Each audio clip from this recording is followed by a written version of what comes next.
Hello guys, welcome back, and this time around we're reviewing Omega Man issue number 3. Now Omega Man issue number 3 is a very interesting but yet dark book at the same time.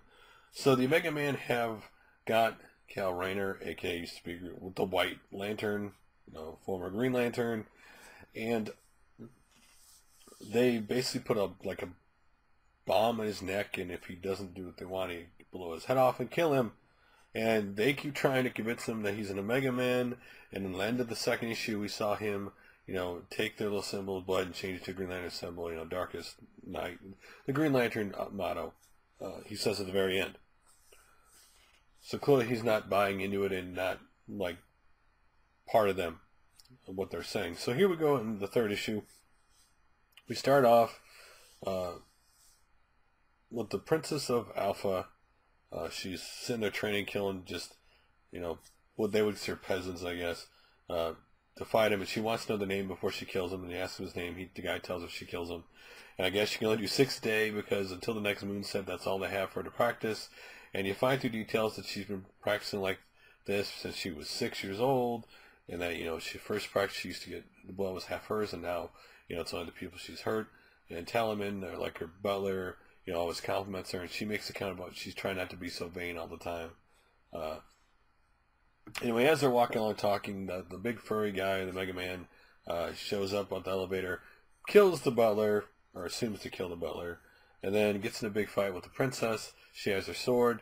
They're fighting back and forth. Clearly they were evenly balanced. They just see the fight go on. And she, of course, asks him his name because she always wants to know the name.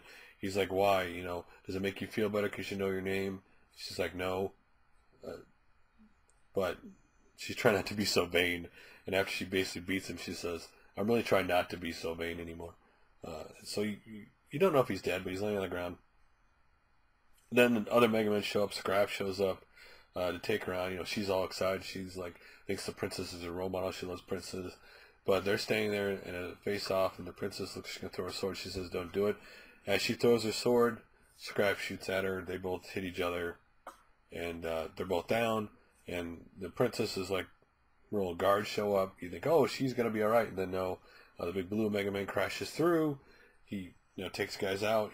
Primus shows up, and they get the princess and Scraps and the other guy, and they leave. And so they're at where the Mega Men are. Obviously, their home base. They're at. You see the princess all wrapped up, obviously, because she was hurt. She's put in the room with, of course, Kyle. Like, your roommate will be Kyle. You guys play nice.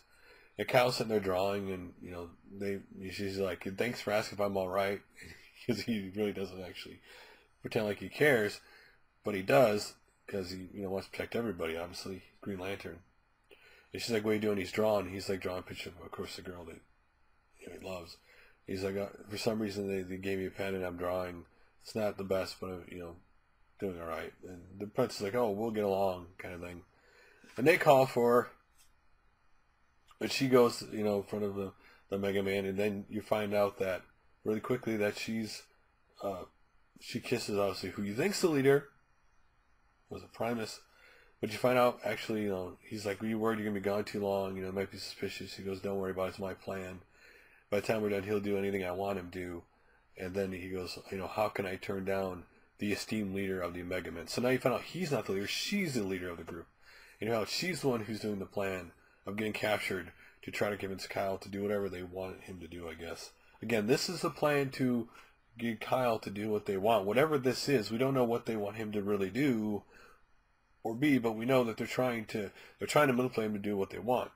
But he's not falling for it. Again, he's been a Green Lantern and a White Lantern. He's was the most powerful Lantern while he was the White Lantern. He's seen a lot of things. They're trying to convince him to do something that is against his moral fabric. The Mega Men in general are against Kyle's moral fabric, and so that's where the fight is. Again, this is a very dark book because you see people die.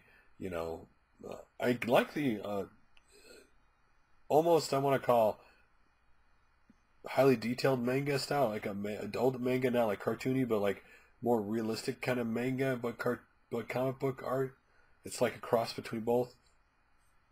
I do like the darkness of this book. It fits what they're doing. This is a very dark book when you see what they're doing. People are dying and the way they do everything. But again, you should read the first 2 issues before you read this to know what's going on. Know why Kyle's there. Know why. The difference between both sides. Why him and them are not getting along. Why what they're doing. And this is, again, there's a lot of dark in this book. And every book seems to layer a little bit more. Like, okay, oh, this person is now involved, or this and that. And you get to see a lot of what we call social differences between things like, well, these guys are considered the peasants, and these guys aren't. Anyway, not sure what direction the book is really going in. Truthfully, a lot of interesting stories, but again, one of the interesting things about this book is every issue you're left with more questions than before. Where are they going? What do they want with Kyle? You know, and all this other stuff. What does this new leader want? All this stuff. Anyway, but overall, a good book. I enjoyed it. While talking about it doesn't seem like a lot, there was a lot of little stuff going on in this book. Anyway, what do you think of Omega Man issue 3? Are you liking the series so far? Are you liking this book? Are you liking like the differences of what Kyle, the Green Lantern is versus what the Omega Man are? And are you left with more questions than answers with each issue? Anyway, love to hear your guys' opinions like all. Again, it was an enjoyable book. Jumping this issue, you'll be very confused if you're jumping issue 3 because again, a lot of stuff's already been established through the other issues, and they're slightly pushing stuff forward. And this issue is just pushing the forward that they capture the princess, who is the leader of the Omega Men, and she has a plan to, manipulate Kyle Rayner, and that's all you know out of this issue. Anyway, love to hear your guys' opinions, and I'll do another comic book review soon. Later, guys.